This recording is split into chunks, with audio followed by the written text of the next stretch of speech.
To my dear colleague and friend, Robert Alatov, to the friends at the Allies United for Israel, good morning, good morning. Now, it doesn't look like I've just come off a battlefield, okay? This doesn't look like your standard uniform, but trust me, I've just come off a battlefield, all right? All wars in history eventually become wars of history. No sooner did the guns fall silent in any war than the war about what the war was about. Was it justified? Was it unjustified? Was the outcome good? Was it bad? That's the war. And no war is more controversial in history than the Six-Day War 50 years ago. We've been battling it ever since, and the height of the battle is right now, today. You don't realize it, but you're in a battlefield. And Michelle Bachmann spoke so passionately about the reunification of this city, but friends, the fight goes on between those who say that the Six-Day War was initiated by Israel to expand territorially, to expel the Palestinians, a land grab, and that after the war, Israel did not hold out its hand in peace, but simply rejected Arab requests for peace over and over again. And the other side of the battlefield, which says, no, Israel did not expect the war, didn't anticipate the war, did everything possible to prevent the war, a war of self-defense, a war of survival. And after that war, and to this very day, Israel has held out its hand in peace, and that hand has been slapped away. Those are the battle lines. And to decide this battle, we have to go back. You can't fight it without knowing what happened 50 years ago. What this country looked like on June 4th, the day before the war, 1967. A tiny country that was 9 miles wide. At its narrowest point, 2.5 million people, many of them survivors of the Holocaust, refugees from oppression in Arab lands. Most of them had lived through the War of Independence, in which the Egyptian army was right down the road, folks, laying siege to Jerusalem with the Jordanian army, 100,000 Jews without food and water. The Egyptian army almost conquered Tel Aviv, 25 miles from Tel Aviv. 1% of the population killed in 1948. You know what that would be in American terms, in European terms? 1% of the population? And then suddenly, in June 1967, Arab armies massed on all borders. This city divided with a wall right up the street from here, with snipers on that wall picking off Israeli citizens on this side of the wall. Jews denied access to their holiest sites. And masses of people in Baghdad, Beirut, Damascus, protesting, demanding a war to drive the Jews into the sea, and Arab leaders swore that there would not be one survivor. And Israel is completely isolated in the world. It's incredible to think about that. Today, China, hostile country. India, hostile country. A place called the Soviet bloc, remember it? The Soviet Union with 12 satellite countries, all hostile. The United States, a friendly country, but not an allied country. The Israel Defense Forces didn't get one bullet from the United States. Israel had one ally in June 1967. It was France. And on the evening of the war, the French switched sides. Completely alone. Completely alone. And in the face of this horrible threat, what do Israeli leaders do? They reach out. They send secret messages to Arab leaders. Please don't fight. They send our foreign minister, Abba Eban, to Paris, to London, to the United States to beg for diplomatic support, and he gets absolutely nothing. And so Israel decides to launch a preemptive strike, not against Jordan, not against Syria, not even against all of Egypt, a very limited objective of taking out the Egyptian Air Force and moving the Egyptian army away from the border. And that happens on the morning of June 5th. On June 5th, something incredible happens. The entire Egyptian Air Force is destroyed within 2 hours. 400 airplanes on the ground. Nobody thought it was going to work.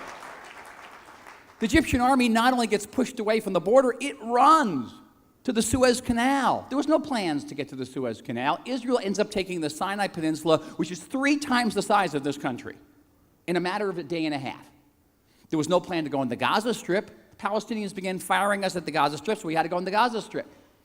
There was no plans to take the Syrian Golan Heights, but the Syrians opened fire on us with thousands and thousands of shells fired at our farms and our settlements in the Galilee. We had no choice but to shoot back. And there was no plan to reunify Jerusalem. That's the amazing thing. The last thing, the prime minister of Israel, a gentleman named Levi Eshkol, sweet man, he wrote to King Hussein of Jordan saying, please, please don't shoot at us. And what did the Jordanians do? Well, the Egyptians were there. They gave the command to the Jordanian army. The Jordanian army began to fire into this city right where we're sitting. Can you imagine artillery shells falling right here? Thousands of shells fell here. 25 Israelis were killed in the first hour. Jordanian guns in the West Bank and Judea and Samaria began firing at Tel Aviv. And Jordanian infantry began moving to the north of us and to the south of us to surround the city and cut it off as they did in 1948. Again, Israel had no choice but to strike back. And even when we struck back, on the morning of June 7th, when the paratroopers were up on the Mount of Olives looking down at the holiest sites in Judaism, the Israeli government still wrote to the king of Jordan and said, please, enter peace talks with us and we won't go into the old city. That's how desperately this country wanted peace. King Hussein never answered that message. And at 11 o'clock in the morning of June 7th, the message came out from Zion, the Temple Mount is in our hands.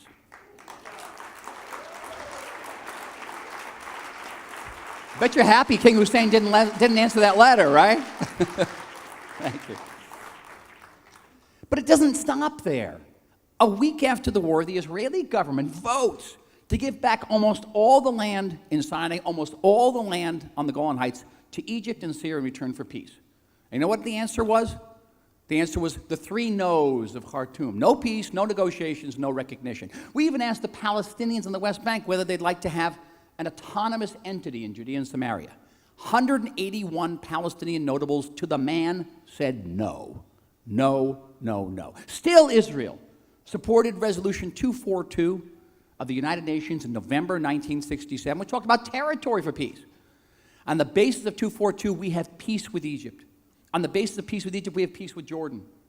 On the basis of all of that, the Soviet Jewry movement rose up against the evil empire of the Soviet Union and played a material role in bringing down Soviet communism. And nearly 1 million of them came to this country and transformed this country, and we were able to absorb them with the plowshares we made from the swords of the peace agreements with Egypt and Jordan. Amazing. All of this because of the Six-Day War. And we received a strategic alliance with the United States of America because on the seventh day, American policymakers woke up and said, whoa, there's this pro-American democratic powerhouse in the Middle East that just defeated 2 Soviet-backed armies. Just maybe we should have a strategic alliance with that country, which has grown into the deepest and most multifaceted military alliance which the United States has had with any foreign power in its post-World War II period. And Michelle knows that as well as I do. True. All because of the Six-Day War. And if the President of the United States is coming here and flying directly from Saudi Arabia from here, and if he's visiting the Kotel for the first time as a sitting president, all of that is because of the Six-Day War. All of that. And if maybe someday there's chances for peace, because nobody was talking about the Palestinians in 1967. West Bank was next by Jordan. The Egyptians were in the Gaza Strip. Nobody was talking about them. All of that is because of the Six-Day War, too.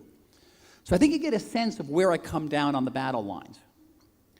But here's the good news. The bad news is, yeah, I'm in uniform this morning, but so are each and every one of you.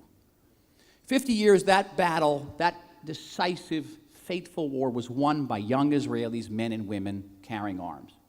Today, the battle will continue, but it's not going to be fought in the sands of Sinai. It's not going to be fought in the hills of the Golan. It's not going to be fought in the sacred streets of Jerusalem. It's going to be fought on the internet. It's going to be fought in the media. It's going to be fought in campuses. It's going to be fought in houses of worship. It's going to be fought in your churches, even though. And today the combatants aren't going to be young Israelis with guns. Today the combatants are each and every one of us. We have to go forth and do battle. We have to. And we will be armed not with guns, not with planes, not with tanks, but with facts, with history. We will be armed with truth. The truth, the most powerful weapon of all. And together with truth, we will go forth because we have the greatest weapon, which is our faith. Together with truth,